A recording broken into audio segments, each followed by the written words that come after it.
میرے دوستو، ختم قرآن کی یہ تقریب ہے اور ذی الحج کی 24 تاریخ ہے۔ ذی الحج حج والا مہینہ، اور اس مہینے میں اس عظیم انسان کی شہادت ہے کہ جس نے اس قرآن کو جمع کیا ہے، ان کا نام حضرت عثمان غنی رضی اللہ عنہ۔ قرآن اور عثمان کو بڑی نسبت ہے۔ عثمان قرآن کا جامع ہے اور قرآن عثمان کی شہادت کا گواہ ہے۔ اسی ماہ کی 18 تاریخ حضرت عثمان غنی کی شہادت مظلومیت کا دن ہے۔ ہماری مسلمان نسل کو اس دور دراز کی بستی میں شاید اس مظلوم مدینہ کے دردناک واقعات یاد نہ ہو، لیکن صحابہ دشمنی نے رنگ یہاں تک کھلایا ہے کہ ہم سنی ہیں، ہمیں یہ تو پتہ ہے کہ 10 محرم کو حضرت حسین شہید ہوئے۔ محرم کی 10 تاریخ کو کربلا کے واقعہ کی شہادت آپ کو یاد ہے، آپ نے سنی ہے، آپ کا اس کے بارے میں ایک ولولہ موجود ہے اور ہونا بھی چاہیے۔ لیکن کیا اسلام کی تاریخ میں ایک ہی شہادت ہے 10 محرم کی، اور کوئی شہید ہی نہیں ہوا، اور کسی کے ٹکڑے ہی نہیں ہوئے، اور کوئی شہید نہیں؟ میں آپ کو آج ایک ایسے شہید کی داستان بتاؤں گا کہ آپ حیران ہوں گے کہ اتنی بے دردی سے ذبح کیا جانے والا انسان، اور پھر وہ ایسا انسان جس کی عمر 82 برس تھی، وہ ایسا انسان جس نے کفر کی حالت میں بھی کبھی شراب نہیں پی تھی، جس نے کفر کی حالت میں بھی کبھی جھوٹ نہ بولا تھا، جس نے کفر کی حالت میں بھی کبھی کسی کو گالی نہیں دی تھی، جس نے کفر کی حالت میں بھی کپڑے اتار کر کبھی غسل نہیں کیا تھا، ایسا شرافت و حیا کا مجسمہ پیغمبر علیہ الصلوۃ والسلام کے تیسرے خلیفہ حضرت عثمان غنی ہے۔ لیکن ہم لوگوں کو اس امام مظلوم کی داستان حیات سے کوئی تعلق نہیں۔ ہم تو صرف اگر دیکھتے ہیں تو 10 محرم کے ایک دن کو دیکھتے ہیں، ورنہ آپ اسلام کی تاریخ کے اوراق پلٹ کر دیکھیں تو آپ کو نظر آئے گا کہ 17 شوال کو جو رمضان کے بعد کا مہینہ ہوتا ہے، اس 17-18 شوال کو مدینہ منورہ سے 3 میل کے فاصلے پر احد کے پہاڑوں پہ پیغمبر علیہ السلام کے سکے چچا حضرت حمزہ کی لاش کے 12 ٹکڑے پڑے تھے، اور پیغمبر علیہ السلام نے اپنے چچا کے ٹکڑے پہ کھڑے ہو کر رو کر فرمایا تھا، اے اللہ میں اس چچا سے راضی ہوں، تو بھی راضی ہو جا۔ اور حضور نے فرمایا تھا، اے اللہ میرا چچا قیامت تک آنے والے شہیدوں کا سردار ہے۔ حضور نے سید الشہداء کا لقب اپنی زبان سے اپنے چچا کو عطا فرمایا۔ لیکن ہمیں شوال کا مہینہ گزر گیا، کسی نے نہیں بتایا کہ یہ بھی ایک شہید ہے، یہ بھی ایک عفت مآب شخصیت ہے، یہ بھی ایک جرت و استقلال کا پیکر ہے، یہ بھی استقامت و استقلال کا پہاڑ ہے، یہ بھی پیغمبر کا ایک دیوانہ ہے، یہ بھی نبی کا ایک محبوب ہے، اس کے بھی ٹکڑے پہاڑوں پہ بکھیر دیے گئے، ہمیں تو کسی نے نہیں بتایا۔ سیدنا صدیق اکبر رضی اللہ تعالیٰ عنہ کی وفات 22 جمادی الثانی کو ہوئی۔ ان کی وفات پہ کبھی کسی نے آنسو نہیں بہائے، کبھی کسی کو دکھ نہیں ہوا، کبھی کسی کو پریشانی نہیں ہوئی۔ اسی ذی الحج کی 27 تاریخ کو امام عدل و حریت حضرت سیدنا فاروق اعظم کی شہادت کا دن ہے، اور ان پر قاتلانہ حملہ ہوا ہے، اور وہ ایسا انسان جس نے دنیا کفر کے پرخچے اڑا دیے تھے، جس کے بارے میں عیسائی کہتے ہیں کہ اگر دنیا میں ایک عمر اور ہوتا تو کفر کا نام و نشان مٹ جاتا۔ لیکن اس کی شہادت کا دن آتا ہے، گزر جاتا ہے، ہمیں تو یہ شعور نہیں کہ ہم ان اسلام کی برگزیدہ شخصیتوں کی عظمتوں کے ترانے گائیں اور ان کے کردار کو اور تابناک زندگی کو لوگوں کے سامنے پیش کر سکیں۔ حضور علیہ الصلوۃ والسلام کے 23 سالہ دور نبوت میں 256 صحابی شہید ہوئے، اور خلافت راشدہ کے 50 سالہ دور میں 27,000 صحابی شہید ہوئے۔ احد کے میدان میں 70 صحابی شہید ہوئے، بدر کے میدان میں 14 صحابی شہید ہوئے، خندق کی وادی میں 19 صحابی شہید ہوئے، حنین کے مارکے میں 22 صحابی شہید ہوئے، اور خیبر کی لڑائی میں 13 صحابی شہید ہوئے۔ تبوک کے سفر میں 7 صحابی شہید ہوئے، بیر معونہ پہ 67 صحابی شہید ہوئے، فتح مکہ کے سفر میں 3 صحابی شہید ہوئے، بنی لحیان کی وادی میں 10 صحابی شہید ہوئے، متفرق 17 صحابی شہید ہوئے۔ یہ 256 صحابی ہیں۔ ان کی شہادتوں کے دنوں کو دیکھو، ان کی تاریخ کو دیکھو، ان کے اولو العزم کارناموں کو دیکھو، ان کے ٹکڑوں کو دیکھو، ان کے عشق مصطفیٰ کو دیکھو، ان کے خون کے قطروں کو دیکھو۔ ہر قطرے سے پیغمبر کے عشق کی آواز آ رہی۔ یہ کتنی محبت تھی، کتنا عشق تھا۔ ان لوگوں کو اپنے جان کی پرواہ نہیں تھی۔ احد کے میدان میں ایک صحابی ہے، حضور علیہ السلام نے ایک دوسرے صحابی کو حکم دیا کہ جاؤ سعد ابن ربیع کو تلاش کر کے لاؤ۔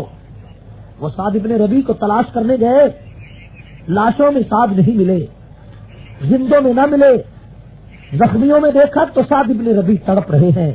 اس نے جا کر حضور علیہ السلام کا سلام کہا سعد ابن ربیع کو۔ حضور کا جب سلام سنا اس کے چہرے پہ مسرت آ گئی، اس کے جسم سے لہو بہ رہا تھا، لیکن جب پیغمبر کا نام آیا وہ اٹھ کر بیٹھنا چاہتا تھا لیکن بیٹھا نہ جا سکا۔ اس نے کہا میرا آخری وقت ہے، میرے پیغمبر کو میرا سلام کہہ دینا، اور کہنا کہ وہ آ نہیں سکتا تھا، اور میری قوم کے انصاریوں کو جمع کر کے کہنا کہ وہ انصاریوں تمہارا سردار دنیا سے چلا گیا، یاد رکھنا پیغمبر پہ آنچ نہ آنے پائے، نبی پہ کوئی تلوار نہ اٹھے، تم ٹکڑے ٹکڑے ہو جانا، تم کٹ جانا، لیکن مصطفیٰ پہ آنچ آ گئی تو میں قیامت کے دن تم سے تمہارا گریبان پکڑوں گا۔ میرے دوستو وہی صحابی کہتے ہیں جب میں نے حضور علیہ السلام کو جا کر یہ واقعہ بیان کیا، پیغمبر نے فرمایا اللہ میں ساتھ سے راضی ہو، تو بھی راضی ہو جا۔ وہی صحابی کہتے ہیں کہ میں مدینہ کی گلیوں میں آیا تو کیا دیکھتا ہوں، سیدنا صدیق اکبر رضی اللہ تعالیٰ عنہ ایک بالا خانے سے باہر، یعنی مکان کے دروازے کے باہر چبوترے پہ چٹائی بچھا کر سیدنا صدیق اکبر رضی اللہ تعالیٰ عنہ لیٹے ہوئے، اور ان کے سینے کے اوپر ایک بچی کھیل رہی ہے۔ وہ صحابی کہتے ہیں میں قریب ہوا، میں نے پوچھا ابو بکر یہ بچی آپ کی ہے؟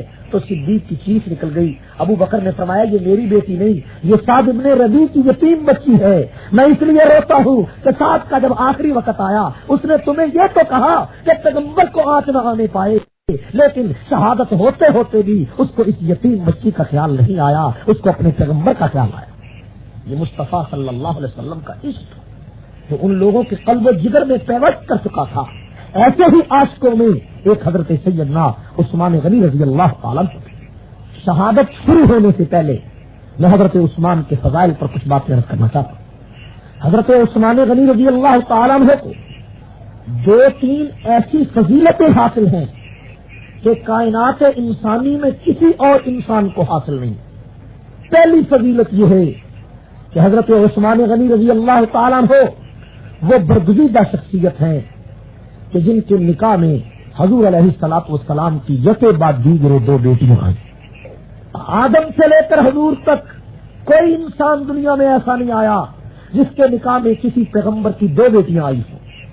آپ حیران ہوں گے، ہماری شادیاں ہوتی ہیں، ہماری بچیوں کی شادیاں ہوتی ہیں، بیٹیوں بہنوں کی شادیاں ہوتی ہیں، باپ چاہتا ہے میری لڑکی وہاں جائے، لڑکا شریف ہونا چاہیے، چاہتا ہے کہ نہیں چاہتا؟ کبھی تو برے کو لڑکی دیتا ہے، اور تو اتنا سیانا اور اتنا عقل مند ہے کہ لڑکی کے لیے کسی شریف لڑکے کا متلاشی ہے۔ ہائے تیرا پیغمبر اور میرا پیغمبر اتنا بھی دانا نہیں تھا کہ اس نے عثمان کو ایک بیٹی دے دی، اس کی وفات ہو گئی تو دوسری دے دی، اور اس کی وفات ہو گئی تو فرمایا عثمان میری 40 بیٹیاں بھی ہوتی، باری باری ان کا انتقال ہوتا جاتا، میں تیرے نکاح میں دیتا جاتا، اس لیے کہ میرے سے بہتر خسر کوئی نہیں، تیرے سے بہتر داماد کوئی نہیں۔ صلی اللہ علیہ وسلم وہ پیغمبر اتنے بھی دانا نہیں تھے کہ شرافت کو نہیں دیکھا، حیا کو نہیں دیکھا۔ کتنا شریف انسان ہوگا عثمان رضی اللہ تعالیٰ عنہ۔ حضرت عائشہ فرماتی ہیں کہ حضور اپنے حجرے میں تشریف رکھتے تھے، دروازہ دوسری طرف تھا، ایک الماری تھی، جب کوئی آدمی اندر آنا چاہتا پہلے الماری کے آگے سے اس کو گزرنا پڑتا۔ میں نے دیکھا ابو بکر تشریف لائے، حضور اس طرح بے تکلف بیٹھے تھے، ٹانگیں آپ کی پساری ہوئی تھی، بیٹھے رہے۔ ابو بکر آئے تو پیغمبر بیٹھے رہے، لیکن جب عثمان کو حضور نے دیکھا تو پیغمبر سیدھے ہو کر بیٹھ گئے۔ حضرت عائشہ نے فرمایا اے اللہ کے نبی عثمان کے آنے پر آپ سیدھے ہو کر بیٹھ گئے اس وجہ سے کہ وہ آپ کے داماد ہیں۔ حضور نے فرمایا نہیں عائشہ، دامادی کی بات نہیں، میں عثمان سے حیا اس لیے کرتا ہوں کہ عثمان سے آسمانوں کے فرشتے بھی حیا کرتے۔ مسجد نبوی میں تشریف رکھتے ہیں پیغمبر علیہ الصلوۃ والسلام، حضور نے فرمایا تم میں سے اگر کسی آدمی نے جنتی دیکھنا ہو تو اس آدمی کو دیکھو جس کے چہرے پہ نقاب ہے. لوگ بھاگے ہوئے گئے, جا کر اس نقاب پوش کے چہرے سے کپڑا ہٹایا تو وہ عثمان غنی تھے. حضور نے فرمایا کہ مدینہ منورہ میں ایک کوہرام مچے گا, مدینے میں ایک فتنہ آئے گا, جس دن فتنہ ہوگا اس دن عثمان غنی حق پر ہوگا, اس کے ساتھ سمجھ جانا. حضور علیہ السلام نے ارشاد فرمایا اے عثمان اللہ تجھے خلافت کی ایک قمیص پہنائیں گے. لوگ کہیں گے قمیص اتار دے, لیکن تجھے قمیص اتارنے کی اجازت نہیں. اتنا عظیم انسان ہے. اور بات فضیلت کی یہاں تک ختم ہو جاتی تو ہم اتنے قصے نہ بیان کرتے. ذرا آگے چلیں. جو میں نے آیت پڑھی ہے اس آیت پہ ذرا غور فرمائیں. فرمایا لقد رضی اللہ عن المؤمنین اذ یبایعونک تحت الشجرہ. مکہ مکرمہ سے حضور علیہ السلام اور آپ کے صحابہ کو نکال دیا گیا تھا. آپ کو معلوم ہے ہجرت کا واقعہ بڑا مشہور ہے. 6 سال کے بعد حضور کو خواب آیا کہ میں عمرہ کرنے کے لیے مکہ کی طرف جا رہا ہوں. نبی کا خواب وہی ہوتی ہے. پیغمبر علیہ الصلوۃ والسلام نے یہ خواب مسجد نبوی میں بیان کیا تو 1450 صحابہ تیار ہو گئے کہ ہم بھی آپ کے ساتھ عمرہ کرنے کے لیے جائیں. مکہ کو دیکھے ہوئے 6 سال ہو گئے. کعبے کا عشق تھا, مکے پر مشرکین مکہ کا قبضہ تھا, ابھی مکہ فتح نہیں ہوا تھا. حضور علیہ السلام تیاری کر کے تشریف لے گئے. بڑے بڑے جلیل القدر تمام صحابہ اس سفر میں آپ کے ساتھ تھے. مکہ مکرمہ سے 6-7 میل پہلے ایک جگہ آتی ہے جس کا نام ہے حدیبیہ. حاجیوں کو پتا ہے, وہاں بورڈ بھی لگا ہوا ہے حدیبیہ کا. حضور علیہ السلام نے اپنے لشکر کو وہاں پڑاؤ کے لیے حکم دیا. وہاں لشکر ٹھہر گیا. صبح کو حضور علیہ السلام نے اعلان فرمایا کہ میرا دل چاہتا ہے کہ ایک قاصد کو مدینہ مکہ مکرمہ بھیج دیا جائے تاکہ وہ مکے کے سردار ابو سفیان سے یہ اجازت لے کہ محمد مصطفیٰ صلی اللہ علیہ وسلم عمرہ کرنا چاہتے ہیں. جنگ کا کوئی ارادہ نہیں, اگر آپ اجازت دیتے ہو تو عمرہ کرتے. کون جانا چاہیے؟ حضور نے فرمایا عمر تم نے جانا ہے. حضرت فاروق اعظم رضی اللہ تعالیٰ عنہ نے فرمایا کہ اے اللہ کے نبی مکے میں میرے بڑے مخالف رہتے, آپ ایک ایسے آدمی کو مکے میں بھیجیں جس کا کافر بھی دشمن نہیں ہے. حضور نے فرمایا وہ آدمی کون ہے؟ تو حضرت فاروق اعظم نے فرمایا وہ آدمی عثمان غنی رضی اللہ. اتنا شریف آدمی کہ کافر بھی کفر کی وجہ سے مخالفت علیحدہ بات ہے, لیکن اس کی ذاتی شرافت کی تعریف کرتا. حضور نے فرمایا عثمان یہ 2-3 ساتھی لے کر تم میری طرف سے سفیر بن کے جاؤ. میرے یوکے کے دوستو, پیغمبر کی سفارت, نبی کی نیابت, پیغمبر کی جانشینی, نبی کا قاصد ہونا کتنا اونچا درجہ. کوئی پاکستان کا سفیر ہوتا ہے, کوئی انڈیا کا سفیر ہے, کوئی بنگلہ دیش کا سفیر ہے, کوئی یوکے کا سفیر ہے, اور اس سفیر پر اپنی حکومت کو اعتماد ہوتا ہے. یہ سفیر دنیا کے ہیں, لیکن میں قربان جاؤں اس عثمان پہ جو آج محمد مصطفیٰ کا سفیر ہے. مدینے میں چلے, مکہ مکرمہ میں چلے گئے. حضرت عثمان غنی رضی اللہ تعالیٰ عنہ نے ابو سفیان سے جا کر اجازت مانگی کہ حضور عمرہ کرنا چاہتے ہیں. ابو سفیان نے کہا کہ محمد مصطفیٰ مکے میں داخل نہیں ہو سکتے. حضرت عثمان پریشان ہو گئے. ابو سفیان نے کہا عثمان تو مکے میں آ گیا, تو عمرہ کر لے, یہ قبلہ موجود ہے. حضور علیہ الصلوۃ والسلام ادھر حدیبیہ کے مقام پہ موجود ہے. اور دوسرے دن جب عثمان غنی کو بھیج دیا تو ایک آدمی نے مجمع میں سے اٹھ کر کہہ دیا کہ عثمان غنی کے تو بڑے مزے ہیں, وہ تو اگر آپ کو اور ہمیں اجازت نہ بھی ملی تو عثمان اکیلے عمرہ کر کے آ جائیں گے, ہم محروم رہ جائیں گے. حضور نے ارشاد فرمایا کہ میرا دل چاہتا ہے کہ عثمان اپنے پیغمبر کے بغیر عمرہ نہیں کرے. ابو سفیان نے کہا اے عثمان تو عمرہ کر لے.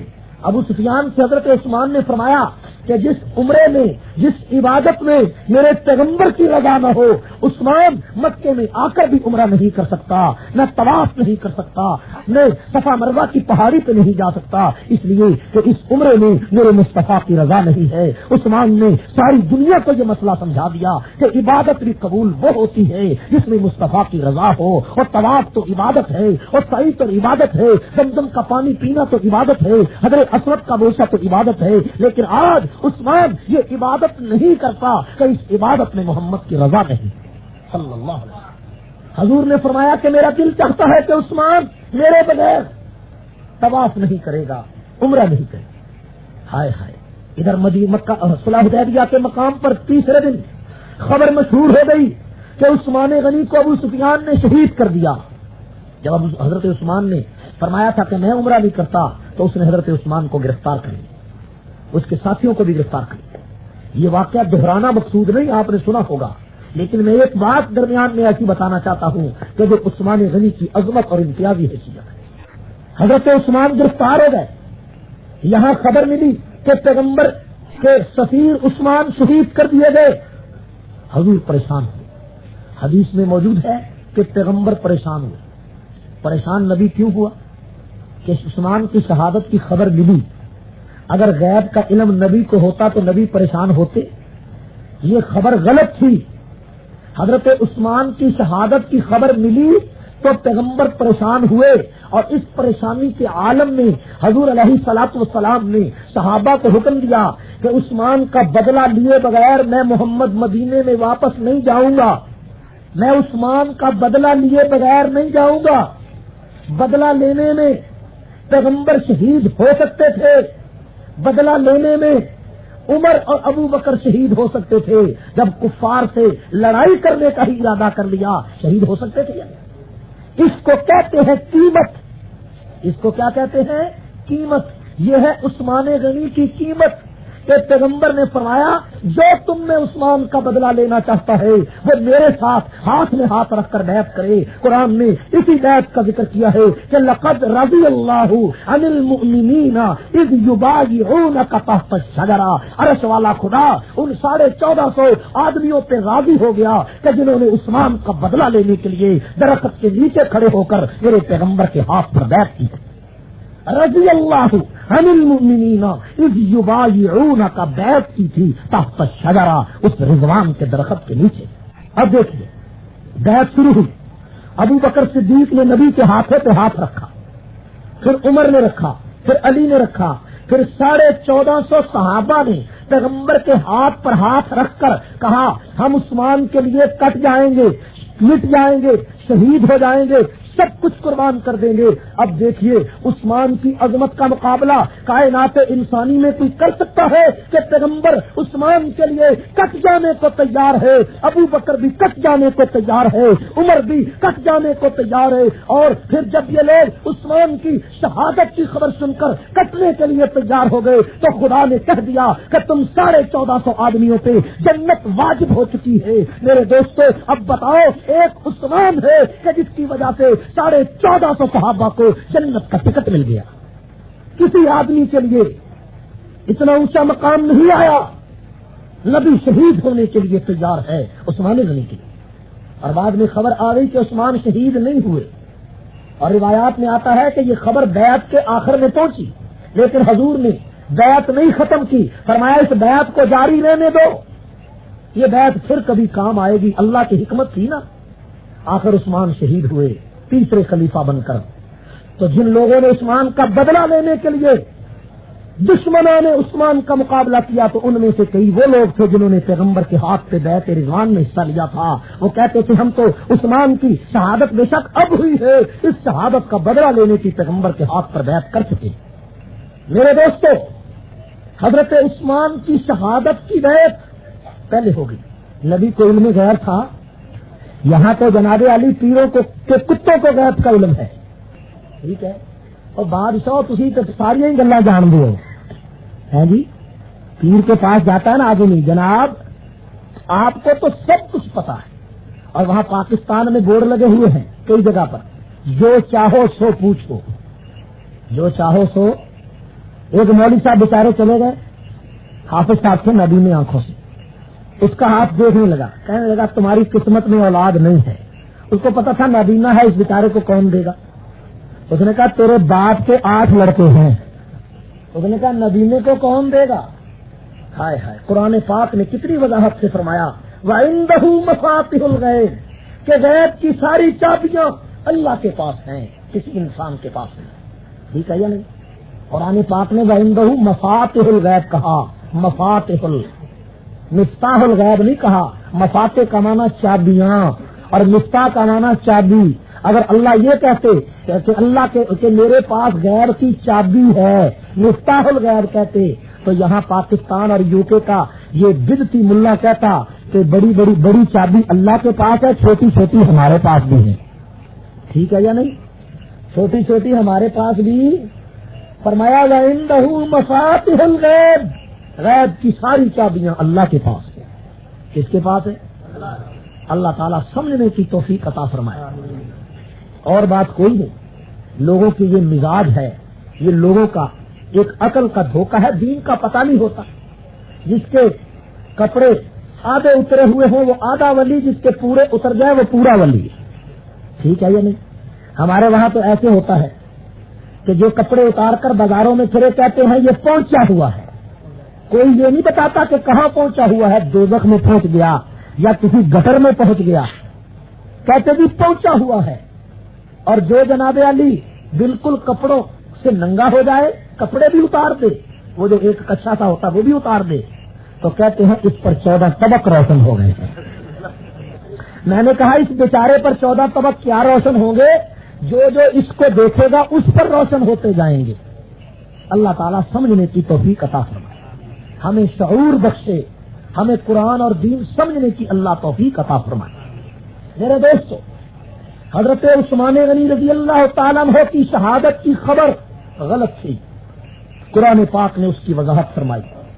اور میرے دوستو، حضرت عثمان غنی رضی اللہ تعالیٰ عنہ کو وہ مقام ملا تھا کہ بیعت رضوان کے موقع پر، بیعت رضوان کے موقع پر انہوں نے بیعت کے موقع پر جنت کا ٹکٹ آ گیا صحابہ کو، اور بیعت کے آخر میں پتا چل گیا کہ عثمان شہید نہیں ہوئے.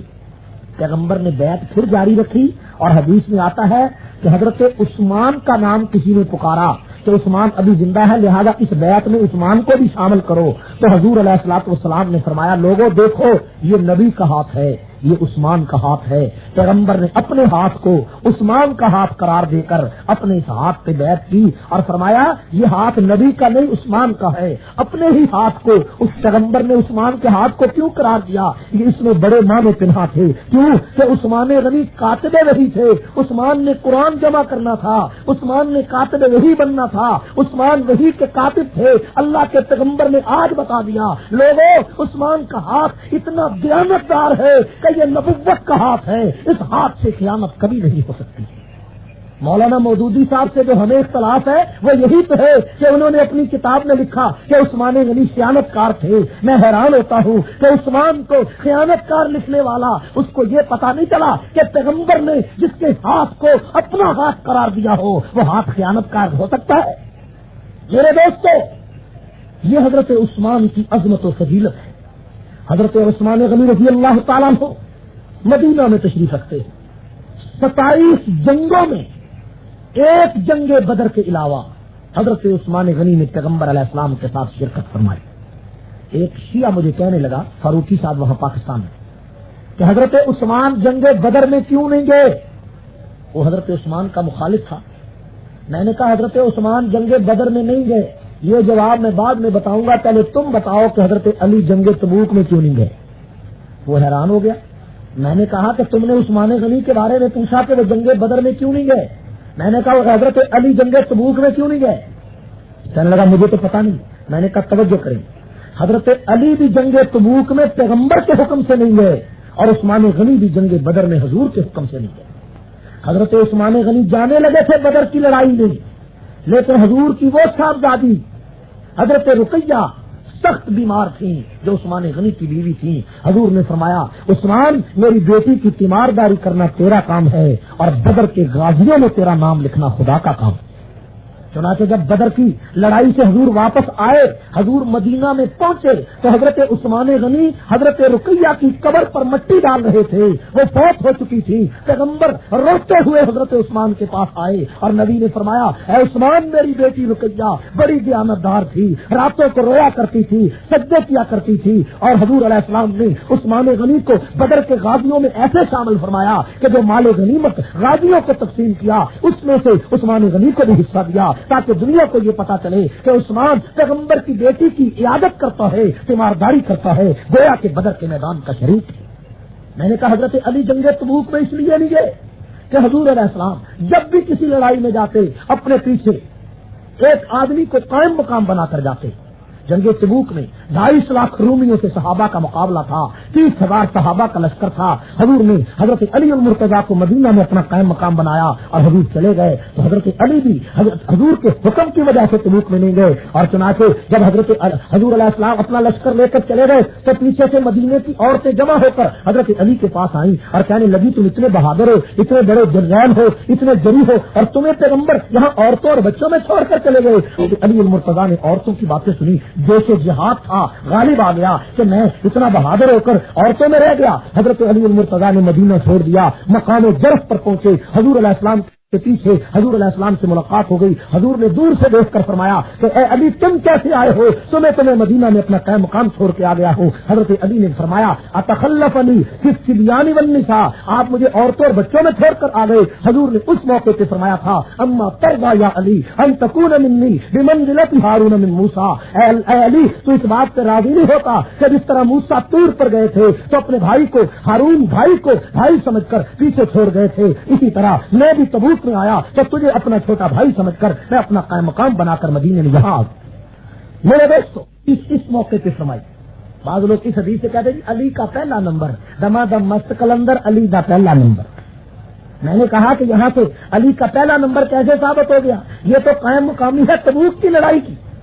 تو تبوک میں مدینہ میں قائم مقام تھے اور اس موقع پہ حضور نے فرمایا کہ تمہیں اسی طرح میں نے اپنا قائم مقام بنایا جس طرح ہارون علیہ السلام کو حضرت موسیٰ نے قائم مقام بنایا تھا. تو ایک وقت کی قائم مقامی کا یہ مطلب نہیں کہ بعد کی قائم مقامی بھی حضرت علی کے پاس آئی. بعد کا قائم مقام وہ صدیق اکبر ہے کہ جس کو زندگی میں پیغمبر نے اپنے مسلح کا وارث بنا دیا تھا. حضور نے فرمایا یا عائشہ کا اے عائشہ مری با بکر فلیصلی بالناس, ابو بکر کو بلاؤ آ کر میرے مسلح پر نماز پڑھائے. حضرت عائشہ نے جواب دیا ان ابانی کا سقیم یا رسول اللہ صلی اللہ علیہ وسلم, میرے باپ ابو بکر بیمار ہیں, آپ عمر کو کہہ دو کہ وہ نماز پڑھائیں. حضور نے 3 مرتبہ فرمایا کہ اے عائشہ ابو بکر ہی کو بلاؤ, وہی آ کر نماز پڑھائیں. چنانچہ سیدنا صدیق اکبر آئے. حضور علیہ الصلوۃ والسلام نے جب تیسری مرتبہ عائشہ کو فرمایا تھا تو حضرت عائشہ نے فرمایا کہ میرے باپ رقت قلب کے مریض ہیں, وہ آپ کے مسلح پہ کھڑے ہوں گے, ان سے برداشت نہیں ہو سکے گا. حضور نے فرمایا عائشہ میں کیا کروں, یا اب اللہ الا ابا بکر, میرا خدا اللہ ابو بکر کے علاوہ اور کسی کو میرے مسلح پہ کھڑا کرنے کے لیے راضی نہیں ہوتا.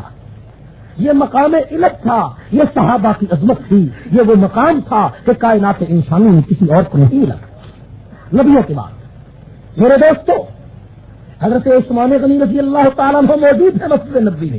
حضور نے فرمایا لوگوں تم میں سے ہے کوئی جو اس مسجد نبوی کے ساتھ والا مکان جو فروخت ہو رہا ہے اس کو خرید کر مسجد نبوی میں وقف کر.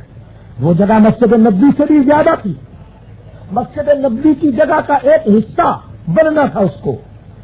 میرے دوستو تمام صحابہ موجود ہیں. عثمان غنی اٹھ کر کھڑے ہوئے, فرمایا کہ میں اس جگہ کو خرید کر وقف کرتا ہوں, اور وہ جگہ آج بھی جا کر مدینہ کے کاغذ اٹھاؤ, وہ جگہ آج بھی مدینہ منورہ کے پٹواری سے پوچھو کہ عثمان غنی کے نام پر چلی جا رہی. مسجد نبوی کا اکثر حصہ حضور نے فرمایا جو اس جگہ کو وقف کرے گا میں محمد ضمانت دیتا ہوں کہ وہ جنت کا وارث ہے. حضرت عثمان نے اسی وقت سارا پیسہ لگا دیا اور وہ جگہ خرید کر مسجد میں وقف کر.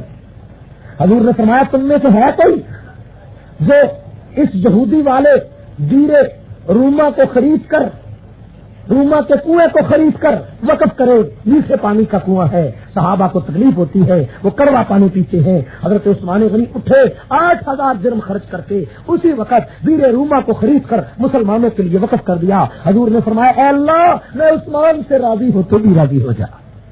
جنگ تبوک کا موقع ہے جس کا میں نے ابھی ذکر کیا, 2.5 لاکھ رومیوں کے ساتھ 30,000 صحابہ کا مقابلہ ہے. حضور نے چندے کی اپیل فرمائی, فرمایا کتنے لوگوں کا کھانا پینا چندہ جمع کرو.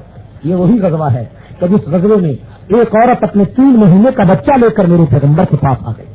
حضور نے فرمایا بہن اس بچے کو کیا کروں گا, تو رو کر کہنے لگی کملی والے کوئی جوان بیٹا ہوتا تو وہ قدموں میں قربان کر دیتی. یہ چھوٹا سا معصوم بچہ ہے, دشمن کا تیر آئے گا تو اس بچے کو ڈھال کے طور پہ آگے کر دینا. دشمن کا تیر اس بچے کے حلق سے گزر جائے گا, قیامت کے دن خدا پوچھے گا کیا لائی ہے, تو میں کہوں گی اے اللہ تیرے پیغمبر کے نام پہ اپنے بچے کے ٹکڑے کرا کے لائی. یہ وہی غزوہ ہے کہ جس میں ایک عورت سر کے بال اتار کر پیغمبر کی خدمت میں لے آئی. حضور نے فرمایا بہن ان بالوں کو کیا کروں گا؟ تو کہنے لگی یا رسول اللہ صلی اللہ علیہ وسلم ان بالوں کو کسی فوجی کے گھوڑے کی نکیل بنانے کے یہ بال کام آ جائیں گے، میرے پاس کوئی پیسہ ہوتا تو پیسہ لے آتی. یہی وہ غزوہ ہے کہ جس میں ایک آدمی نے حضور کی اپیل کی بات سنی کہ پیغمبر چندہ مانگتے ہیں. وہ گیا ساری رات یہودی کی مزدوری کرتا رہا، دیوار بنائی، صبح کو 2 سے چھوارے ملے، وہ چھوارے لے کر پیغمبر کی خدمت میں آ گیا. حضور نے فرمایا لوگوں سارے سامان سارا دفاعی فنڈ ایک طرف اور اس کے 2 سے سوارے ایک طرف. یہ وہی غزوہ ہے کہ جس میں ابو بکر صدیق نے گھر کا سارا سامان دے دیا، عمر فاروق نے آدھا سامان دے دیا. جب صدیق اکبر نے سارا سامان دے دیا تھا تو حضرت ابو ایک ولی محمد مجذوب ہے ملتان کے، انہوں نے ایک عجیب بات کہی ہے. جب صدیق اکبر نے سارا سامان دے دیا، منظر یہ تھا کہ صحابہ پاک مصطفیٰ کو حق نے کیا جگر دیا، صحابہ پاک مصطفیٰ کو حق نے کیا جگر دیا. باہر قوم بے دھڑک سب نے مالو گھر دیا، کسی نے ثلث لا دیا، کسی نے نصف گھر دیا، مگر عائشہ کے باپ نے یعنی ابو بکر نے، عائشہ کے باپ نے دیا تو اس قدر دیا خدا کے نام کے سوا جو کچھ تھا لا کے بھر دیا. یہ وہی غزوہ ہے جس میں حضرت عمر فاروق آدھا سامان لے کر گئے. اسی غزوے میں حضور علیہ الصلوۃ والسلام نے فرمایا ہے کوئی تم میں سے جو اس جنگ میں معاونت کرے گا؟ حضرت عثمان بھی اٹھ کر کھڑے ہوئے تھے. حضرت عثمان غنی نے فرمایا 300 اونٹ غلے کے لدے لگائے خیرات کرتا. 300 اونٹ حضرت عثمان غنی رضی اللہ تعالیٰ عنہ نے 300 اونٹ غلے کے لدے لدائے دیے. حضور نے فرمایا بھائی اب کوئی اور اٹھے. جب کوئی نہ اٹھا تو پھر عثمان غنی اٹھے، فرمایا 200 اونٹ اور دیتا. حدیث میں آتا ہے کہ تیسری مرتبہ پھر عثمان اٹھے، فرمایا 200 اونٹ اور دیتا ہوں. چوتھی مرتبہ عثمان اٹھے، فرمایا 200 اونٹ اور دیتا ہوں. 900 اونٹ حضرت عثمان نے سامان کے لدے لدائے پیغمبر کی خدمت میں دے دیے اور 1000 اشرفیاں بھی دے دی. اور پیغمبر علیہ السلام ان اشرفیوں کو یوں پلٹتے تھے اور فرماتے تھے ما ذر عثمان ما عمل بعد اليوم. عثمان آج کے بعد تو کوئی غلطی کرے گا خدا اس غلطی کو بھی نیکی بنا کر لکھے گا. یہ اعزاز کائنات میں کسی کو نہیں. ایک عثمان غنی کا اعزاز ہے کہ 2 بیٹیاں یکے بعد دیگرے نبی کے عثمان کے گھر میں. ایک عثمان غنی کی وجہ سے 1450 آدمیوں کو جنت کا ٹکٹ ملا. اور ایک یہ اعزاز ہے کہ پیغمبر نے فرمایا ما ذر عثمان ما عمل بعد اليوم. عثمان آج کے بعد تو کوئی غلطی کرے گا خدا تیری غلطی کو بھی نیکی بنا کر لکھے. یہ اعزازات ہے. حضرت سیدنا صدیق اکبر رضی اللہ تعالیٰ عنہ کا زمانہ ہے. حضور کی وفات ہو چکی ہے، مدینہ میں قحط پڑ گیا ہے، صحابہ پریشان ہیں، کئی لوگ بھوکے مرنے کے قریب ہیں. جمعے کا دن ہے، جمعہ کی نماز کے بعد صحابہ نے دیکھا کہ ملک کے شام کی طرف سے گھوڑوں کی اڑتی ہوئی خاک نظر آ رہی ہے. آگے کچھ گھوڑے ہیں، پیچھے اونٹ ہیں.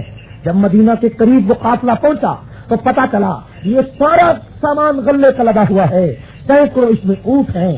مدینہ کی غلہ منڈی میں پہنچا دیے گئے. لوگ دریافت کرنے لگے کہ یہ غلہ کس کا ہے، سامان کس کا ہے. مدینے میں تو قحط پڑا ہوا ہے.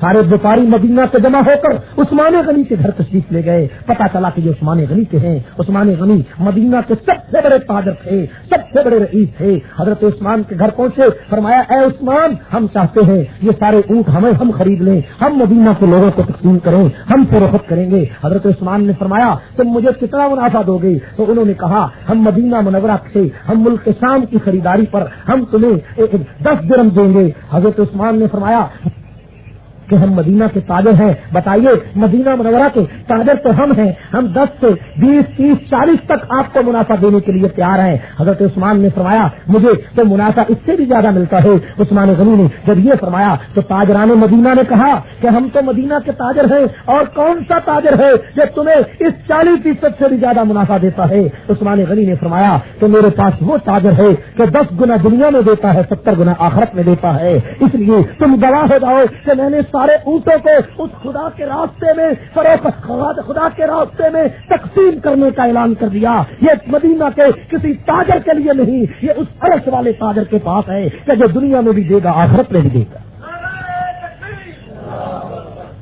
میرے دوستو کتنا عظیم عثمان ہے کہ جو کنواں وقف کرتا ہے.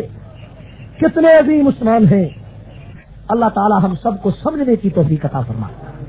تو میں عرض یہ کر رہا تھا کہ حضرت عثمان غنی سب کو رضی اللہ تعالیٰ عنہ ایک جودو سخا کے پیکر، ایک شرافت و حیا کے مجسمے، ایک عظمت انسان کے تاجدار، عظمت کردار کے گوہر تابدار، جس دن انہوں نے وہ سارے کا سارا غلہ اللہ کے راستے میں فروخت کرنے کا اعلان کیا، حضرت حسن فرماتے ہیں کہ اسی دن رات کو میں نے خواب میں حضور علیہ السلام کی زیارت کی۔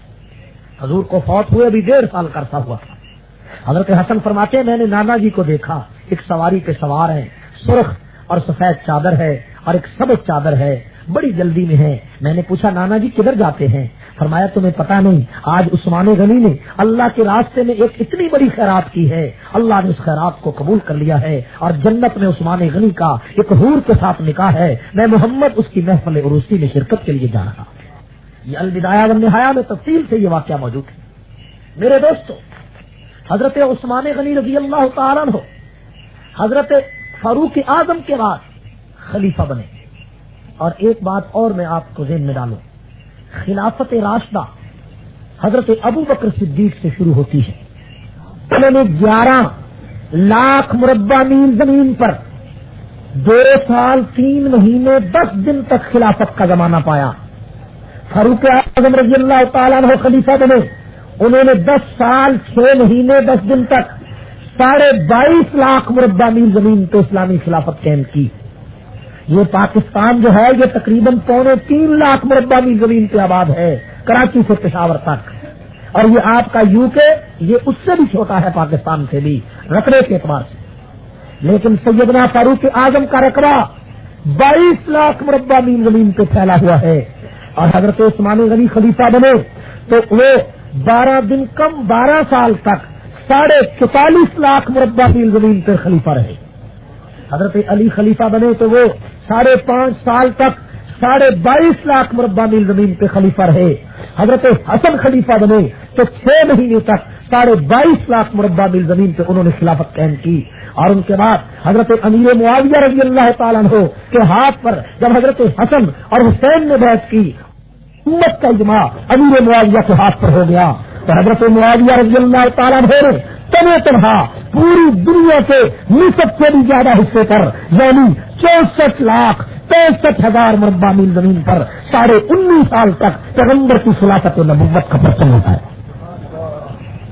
یہ حدود اربع تھا، یہ تاریخ تھی، یہ وہ جغرافیائی حقیقت ہے کہ جس سے دنیا کی کوئی طاقت فراموش نہیں کر سکتی۔ حضرت عثمان غنی کا انتخاب یہ انتخاب نبوت تھا۔ ایک میں باریک بات عرض کرنے لگا ہوں، ذرا توجہ سے بات سمجھیں کہ جتنے بھی خلفاء خصوصاً خلفاء اربع پہلے 4 خلیفہ ان کا انتخاب نبوت ہے۔ آپ حیران ہوں گے کہ کیسے انتخاب نبوت ہے۔ حضور علیہ السلام نے جنت کے لیے 10 آدمی منتخب کیے دنیا میں، ان کو عشرہ مبشرہ کہتے ہیں، سنا ہے ان کا نام؟ جنت کے لیے عشرہ مبشرہ کا انتخاب پیغمبر نے کیا، اور یہ جو 4 پہلے خلیفہ ہیں یہ عشرہ مبشرہ میں سے ہیں، گویا کہ پیغمبر نے ان کو پہلے ہی منتخب کر لیا تھا۔ یہ انتخاب نبوت کہتے ہیں کہ جب فاروق اعظم رضی اللہ تعالیٰ عنہ پر قاتلانہ حملہ ہوا، انہوں نے اپنے نائب کے انتخاب کے لیے 6 آدمیوں کا نام تجویز کیا، اور وہ جو 6 آدمی تھے منتخب کر لیا تھا۔ یہ انتخاب نبوت کہتے ہیں کہ جب فاروق اعظم رضی اللہ تعالیٰ عنہ پر قاتلانہ حملہ ہوا، انہوں نے اپنے نائب کے انتخاب کے لیے 6 آدمیوں کا نام تجویز کیا، اور وہ جو 6 آدمی تھے وہ بھی عشرہ مبشرہ میں سے تھے۔ وہ 6 آدمی بھی کیونکہ نبی کے منتخب کردہ لوگ تھے۔ عثمان غنی حضرت عمر فاروق نے فرمایا ان 6 آدمیوں میں کسی ایک کو خلیفہ بنانا، لیکن آپ کہیں گے کہ فاروقی صاحب آدمی تو 10 تھے عشرہ مبشرہ، عمر فاروق نے 6 کو کیوں منتخب کیا؟ ایک تو ابو بکر صدیق فوت ہو چکے تھے، عمر فاروق خود قاتلانہ حملہ سے نڈال تھے، 2 تو یہ ہو گئے، باقی عشرہ مبشرہ میں کتنے بچ گئے؟ 8۔ تو آپ کہیں گے کہ آپ حضرت فاروق اعظم کو ان 8 عشرہ مبشرہ کے آدمیوں کا نام لینا چاہیے تھا اگر یہ انتخاب نبوت تھا، لیکن فاروق اعظم نے 6 کا نام کیوں لیا؟ یہ توجہ سے بات سمجھیں، یہ بڑی گہرائی کی بات ہے، عقل و دانش کی بات ہے کہ اس سے خلافت کا اصولی مسئلہ سمجھ میں آ جاتا ہے کہ فاروق اعظم رضی اللہ تعالیٰ نے 6 کا نام لیا، 2 کا نہیں لیا۔ وہ 2 کون؟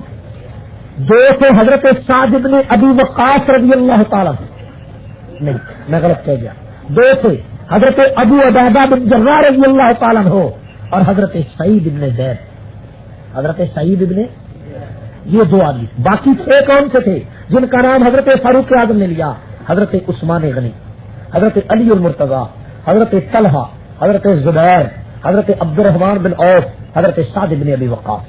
یہ 6 آدمی تھے جن کا نام حضرت فاروق اعظم نے لیا۔ تو میرے بعد ان 6 میں سے کسی کو خلیفہ بنانا چاہیے تھا کہ 8 کا نام لیتے، اسرا میں 8 بچتے تھے، لیکن نام 6 کا لیا۔ کیوں؟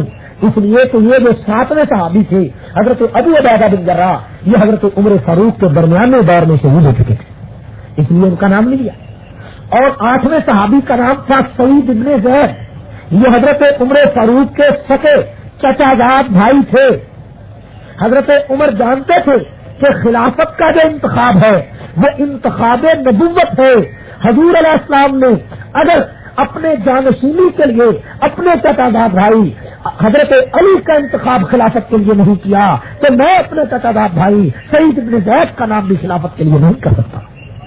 یہ جو حضرت سعید بن زید کا نام حضرت فاروق اعظم نے نہیں لیا، یہی ہمیں بات بتاتی ہے کہ یہ خلافت راستہ کا انتخاب یہ انتخاب نبوت تھا۔ حضرت عثمان غنی رضی اللہ تعالیٰ نے کا نام منتخب بھی کیا اور باقی 5 کا بھی، لیکن بعد میں 2 رہ گئے، باقی 4 خاموش ہو گئے۔ انہوں نے کہا یہ آدمی عبد الرحمان بن عوف جو فیصلہ کرے ہمیں منظور ہے۔ عبد الرحمان بن عوف کہتے ہیں کہ میں بھی دستبردار ہو گیا، طلحہ و زبیر بھی دستبردار ہو گئے، سعد بن ابی وقاص بھی دستبردار ہو گئے، رہ گئے علی اور عثمان۔ فرمایا میں نے مدینہ کی گلیوں میں گھر گھر میں جا کر پوچھا، میں نے پوری امت کے علماء سے پوچھا کہ بتاؤ کہ علی چاہیے یا عثمان غنی، تو ہر آدمی نے کہا کہ عثمان غنی علی المرتضی سے مرتبے میں زیادہ ہیں۔ چنانچہ حضرت عثمان غنی کے ہاتھ پر فیصلہ ہو گیا، حضرت عثمان غنی کا انتخاب ہو گیا، اور سب سے پہلے عثمان غنی کے ہاتھ پر مسجد نبوی میں بیعت کرنے والے حضرت عبد الرحمان بن عوف تھے اور دوسرے نمبر پر حضرت علی المرتضی تھے۔ حضرت عثمان غنی رضی اللہ تعالیٰ نے 12 سال تک خلیفہ رہے، تقریباً 22 لاکھ مربع میل زمین عثمان غنی نے اپنے دور میں فتح کی۔ یہ طرابلس لیبیا کا علاقہ عثمان غنی کا فتح کرتا ہے، ایران کی آخری سرحدوں تک، افغانستان اور بلخ و بخارا تک، سمرقند و تاشقند تک عثمان غنی کی فوجیں پہنچی اور اسلام کے نام کو دنیا میں عثمان غنی نے روشن کر دیا۔ یہ حضرت عثمان غنی کا سنہرا کارنامہ ہے کہ اسلام کی تاریخ میں بحری جہاز سب سے پہلے عثمان غنی کے دور میں بنایا گیا، جس کو ملک کے شام میں حضرت امیر معاویہ نے تیار کیا تھا۔ شمالی افریقہ کے جنگلات کو کاٹ کر 40,000 فوجیوں نے 3.5 مہینے میں 1750 بحری جہاز تیار کیے، اور جب 1750 بحری جہاز تیار کر کے ان کو بحر اوقیانوس میں ڈالا گیا تو پاپا یورپ و روم لرزہ بر اندام ہو گئے۔ انہوں نے کہا کہ اسلام کا نام ہم عجم میں جانے سے نہیں روک سکے، اگر اس بحر اوقیانوس میں، اس دریا میں، اگر سمندر میں اگر کشتیاں اور جہاز چلے گئے، اسلام کا نام مغربی سرحدوں تک پہنچ جائے گا۔ اور یہ عثمان غنی اور امیر معاویہ کا کارنامہ ہوگا کہ اسلام جو مدینے کی بستی سے چلا تھا وہ کبھی جناب چین کی سرحدوں تک پہنچتا ہے، کبھی مصر کی صحراؤں تک پہنچتا ہے، کبھی افغانستان کے پہاڑوں پہ جا کر دستک دیتا ہے، کبھی سندھ اور مکران کے دروازے پہ دستک دیتا ہے۔ اسلام کو دنیا کی کوئی طاقت دنیا کے کونے کونے تک پہنچنے سے اب روک نہیں سکتی۔ یہ حضرت عثمان غنی رضی اللہ تعالیٰ کا شاہکار کارنامہ۔ 6 سال حضرت عثمان کے ابتدائی دور کے بڑے فتوحات کے گزرے، بہت بڑی وسعت ہوئی۔ 6 سال کے بعد حضرت عثمان غنی رضی اللہ تعالیٰ کے خلاف سازشیں شروع ہو۔ وہ سازشیں کیا تھی میں ذرا 2 منٹوں میں بتاتا ہوں تاکہ آپ کو شہادت کا پس منظر سمجھ میں آئے۔ آپ کو معلوم ہے ایران کو فتح کرنے والے فاروق اعظم تھے، یہ پتہ ہے یا نہیں؟ تو بولو پتہ ہے۔ آج خمینی کہتا ہے کہ عمر فاروق کافر تھے، نعوذ باللہ۔ کیوں کہتا ہے؟ میں نے کہا خمینی کے چیلوں سے میں نے کہا پاکستان میں اگر عمر فاروق کافر تھے تو اس ایران کو چھوڑ دو جس کو فاروق اعظم نے مجوسیت کے قبضے سے آزاد کرایا تھا۔ میرے دوستو، جب فاروق اعظم نے ایران کو فتح کیا تو ایران کے مجوسیوں نے یہ سازش کی کہ کسی نہ کسی طرح فاروق اعظم کو شہید کیا جائے۔ چنانچہ حضرت عمر فاروق پر قاتلانہ حملہ کر کے جس آدمی نے شہید کیا اس کا نام فیروز ایرانی تھا، ابو لولو مجوسی تھا، وہ مجوسی تھا، ایران کا رہنے والا تھا. اس نے آ کر حضرت عمر کو شہید کیا تاکہ اسلام پوری دنیا سے ختم ہو جائے. لیکن عثمان غنی کے دور میں جب اسلام ختم نہ ہوا تو پھر اسی مجوس کی سازش سے یمن کا رہنے والا ایک یہودی جس کا نام عبداللہ ابن سبا تھا، وہ یمن سے آیا. بظاہر اس نے کلمہ پڑھ لیا، اپنا نام بھی عبداللہ رکھا، مدینے میں آیا، عثمان غنی کے دور میں آیا.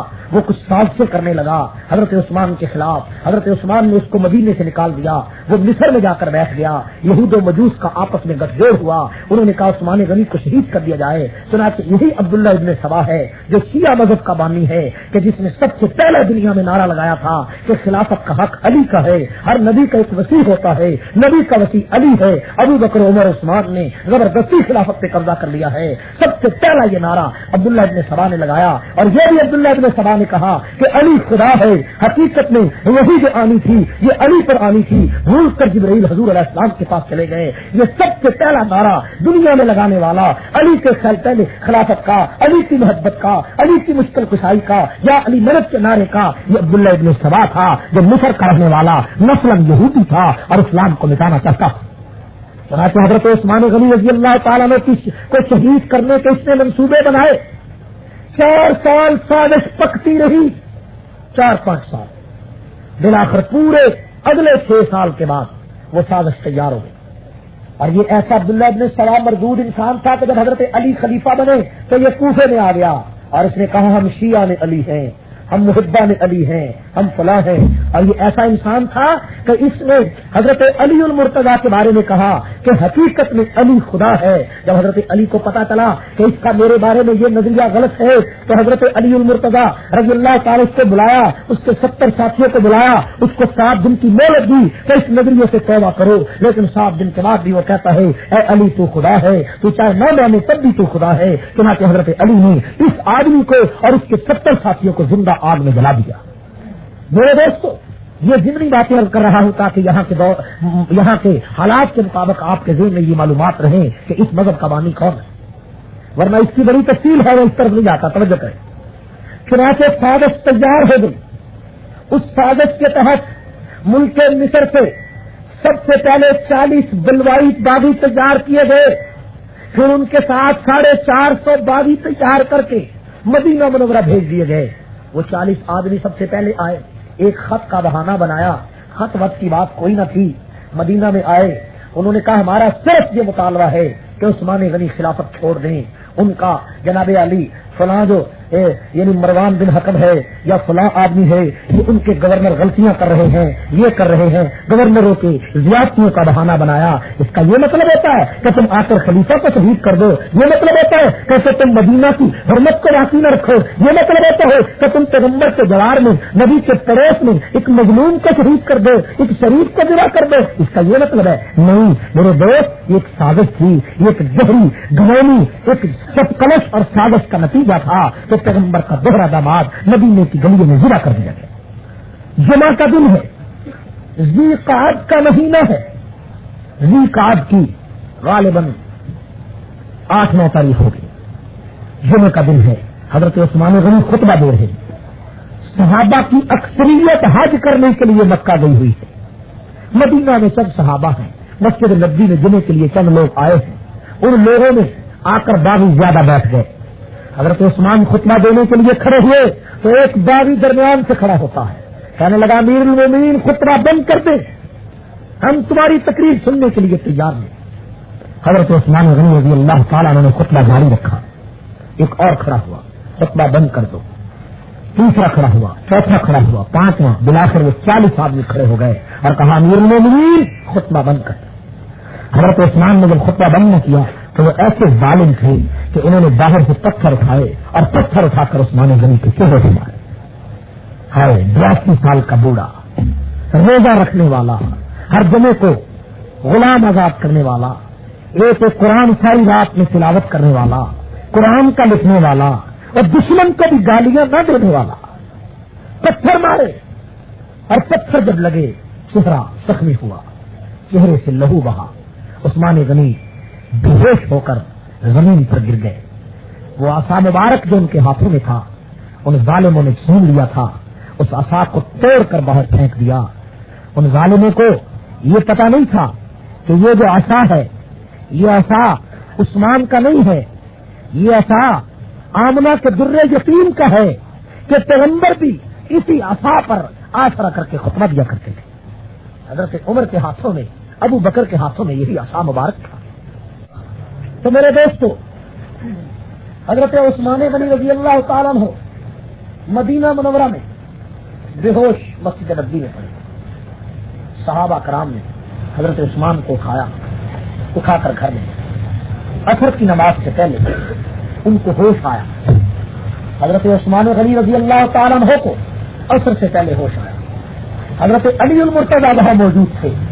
حضرت علی فرماتے ہیں کہ جب عثمان غنی کو ہوش آیا امیر المومنین کو, تو میں نے پوچھا امیر المومنین کیا حال ہے؟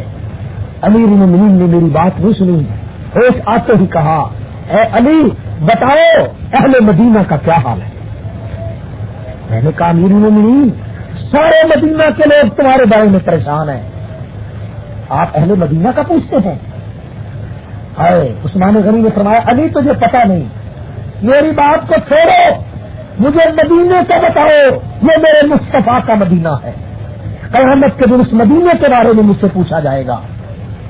تھوڑی دیر گزری, ایک آدمی نے مدینہ کی گلی میں اعلان کیا کہ خبردار عثمان غنی آج کے بعد مسجد میں داخل نہیں ہو سکتے. تھوڑی دیر کے بعد اعلان ہوا کہ عثمان غنی مسجد نبوی میں جماعت نہیں کرا سکتے. ایک آدمی نے اعلان کیا خبردار عثمان غنی آج کے بعد اپنے گھر سے بھی باہر نہیں نکل سکتے. عثمان اپنے گھر میں موجود ہے. حضرت علی المرتضیٰ نے آ کر چند صحابہ کی موجودگی میں فرمایا اے امیر المومنین ہمیں حکم دو, ہم ان داغیوں کا سر کچل دیں. 450 آدمی اور بھی آ چکا تھا, عثمان غنی کے گھر کا گھیراؤ کر چکے تھے. حضرت علی نے فرمایا ہمیں حکم دو, ہم ان کا سر کچل دیں. حضرت عثمان نے فرمایا اے علی اگر تجھے میرے ساتھ محبت ہے خاموش ہو کر گھر میں بیٹھ جا, اگر تو ان سے لڑائی کرے گا مدینے کی گلیوں میں خون مسلمانوں کا بہے گا. قیامت کے دن میرے مصطفیٰ کو, میں اپنے مصطفیٰ کو کیا جواب دوں گا؟ اگر مصطفیٰ نے پوچھا کہ کون سا خلیفہ ہے کہ جس کے دور میں مدینے کی گلیوں میں لاشیں تھیں, میں جواب نہیں دے سکتا. مجھے ذبح ہونے دے, مجھے کٹ جانے دے, مجھے ٹکڑے ہو جانے دے, لیکن میں عثمان ذبح ہو کر بھی مصطفیٰ کے مدینے کی حرمت کو توڑ نہیں سکتا. محاصرہ جاری ہے. حضرت مغیرہ بن شعبہ تشریف لائے, فرمایا امیر المومنین 3 صورتیں ہیں, مکان کے پچھلی جانب سے ہم آپ کو نکال لیتے, آپ ملک کے سامنے امیر معاویہ کے پاس چلے جائیں, امن سے رہیں گے. انہوں نے کہا میں نہیں جا سکتا. فرمایا آپ حج کرنے کے لیے مکے تشریف لے جائیں, ہم آپ کو پہنچا دیتے ہیں. حضرت عثمان نے فرمایا میں نہیں جا سکتا, یہ مصیبت کی گھڑی ہے, اس مصیبت کی گھڑی میں عثمان محمد کے مدینے کو نہیں چھوڑ سکتا صلی اللہ علیہ وسلم. تیسری صورت ہے ہمیں حکم دو ہم ان کے ساتھ مقابلہ کریں. حضرت عثمان نے 3 صورتوں کو ٹھکرا دیا. فرمایا تم تینوں میں سے کسی پر عمل نہیں کر سکتے, چپ کر کے گھروں میں بیٹھ جاؤ. باغیوں کا محاصرہ جاری ہے, باغیوں کا پڑاؤ, باغیوں کا جبر اور ظلم جاری ہے. گھر کا پہرا لگا ہوا ہے. عثمان گھر میں مظلوم موجود ہے. 15-20 دن گزر گئے. حضرت علی المرتضیٰ رضی اللہ تعالیٰ نے مقام کے بالا خانے سے حضرت عثمان غنی سے سوال کیا امیر المومنین اتنے دن گزر گئے, کوئی روٹی نہیں پہنچا سکتا, کوئی پانی نہیں اندر پہنچا سکتا, کوئی نہیں پہنچا سکتا. پوچھا امیر المومنین 20 دن گزر گئے, بھوک میں پیاس میں کیا ہوتا ہے؟ حضرت عثمان غنی رضی اللہ تعالیٰ نے فرمایا اے علی بھوک لگتی ہے قرآن پڑھتا ہوں, پیاس لگتی ہے نماز پڑھتا ہوں. حضرت علی رضی اللہ تعالیٰ پریشان ہے, صحابہ گھروں میں پریشان ہیں. 20 دن کے بعد حضرت علی کو حضرت عثمان نے 25 دن کے بعد حکم دیا کہ میرے لیے کچھ پانی بھیجو. حضرت علی پانی کا مشکیزہ لے کر آ رہے ہیں، باغیوں نے تیر مارے، پانی زمین پر بہ گیا. دیکھو آج عثمان غنی پیاسا ہے اور ساتھی علی بنا ہے، اور کربلا کے میدان میں حسین پیاسا تھا اور ساتھی عباس بنتا تھا. ساتھی یہ بھی آلہ ہے، ساتھی وہ بھی آلہ ہے. حضرت علی جب مکان کے دروازے پہ پہنچے، پانی نہیں تھا مچھلی دے رہے، تو اپنے سر سے پگڑی اتار کر حضرت علی نے دیوار کے اوپر سے حضرت عثمان کے پاس پہنچائی، حضرت عثمان کی جھولی میں پھینکی. اور عرب میں یہ رواج تھا کہ جب کوئی آدمی سر سے پگڑی یا ٹوپی اتار کر کسی کی جھولی میں ڈال دیتا تھا، اس کا مطلب یہ ہوتا تھا کہ میری جان تیرے لیے حاضر ہے، میرا مال تیرے لیے حاضر ہے. حضرت علی نے فرمایا میں پانی لایا تھا، لیکن اے عثمان میں تیرے دروازے پہ اپنی پگڑی کو تیرے قدموں میں ڈالتا ہوں، تیری جھولی میں ڈالتا ہوں. میں مجبور ہوں، تم لڑائی کا حکم نہیں دیتے، میں علی تجھے پانی کیسے پہنچا سکتا ہوں. حضرت علی المرتضیٰ رضی اللہ تعالیٰ نے پریشان ہو کر گھر چلے گئے. 30 دن گزر گئے، 37 دن گزر گئے.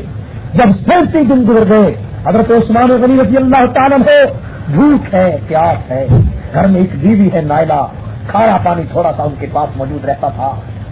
عثمان غنی رضی اللہ تعالیٰ نے مکان کی چھت پہ کھڑے ہو گئے اور چھت پہ کھڑے ہو کر فرمایا او باغیوں تم مجھے پہچانتے ہو؟